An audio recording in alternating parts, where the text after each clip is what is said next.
إلى صنف ويس ثلاثة من المسائل اسمها المسائل العائلة أو المسألة العائلة.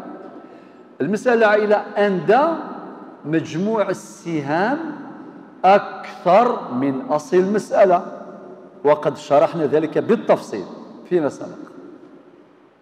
يعني أذكر مثال. أول مثال حصل في التاريخ في عهد عمر رضي الله عنه، يو تموث سجاد أرجازيس أكذ سنة استماس، ماتت عن زوج وأختين شقيقتين. شحال يورث الزوج؟ أذ يورث النصف لعدم وجود الفرع الوارث. الأختان الشقيقتان 2/3 ثلثان 2 تيير. نعطيو مثال. إذا كان الزوجة اللي ماتت ثمطوث يموثن سجاد 60 مليون دينار، يلا ما نقولوش سنتيم خليها نكبروها، 60 مليون دينار. مرض ياس الزوج، أنا خدم يعني حالتين. يساد الزوج أكيني كيني صاحب النصف، أشحال استفقد 60 مليون؟ 30 مليون دينار، 30 مليون دينار. يبويثن إفغ كان كشمنت السنة في استماس كي نحبس.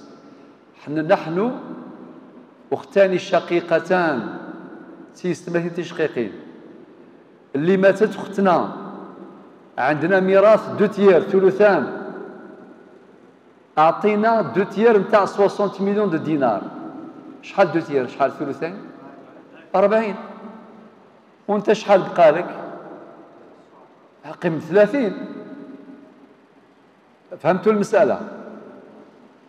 صافي الأختين يقول لك لا لا أعطيني 40 مليون، ما تعطينيش 30 مليون. أنت تقول هذا واش بقى؟ تقول لك أنا واش دخلني؟ أنا عندي 2 تيير بنص القرآن. نديروا المثال الثاني. هذا صافي مشكل، عندنا مشكل. إما إلا أختان شقيقتان هما اللي جاو سيستماثلين دي زوارن، جاو أختان شقيقتان أكين تفكانا غد 2 تيير 60 مليون دينار، صافي 40 مليون.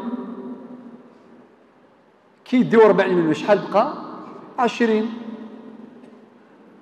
هما خرجوا، يجي الزوج مسكين يقول لك حقرتوني، شحال لازم تعطيو له للزوج؟ النصف 30. وانت شحال بقى لك؟ 20. يقول لك حقرتوني، الزوجة ماتت ودراهم ثاني ما كانش، صافي خسر. القضية ياكي سيدنا عمر يسو زريغار، لا أدري أيكم قدم الله وأيكم أخر. زريغار ذاكي استشار الصحابة زيد بن ثابت ممن رأى العول. من بعد سيدنا عمر بن الخطاب ينس أعيلوا المسائل.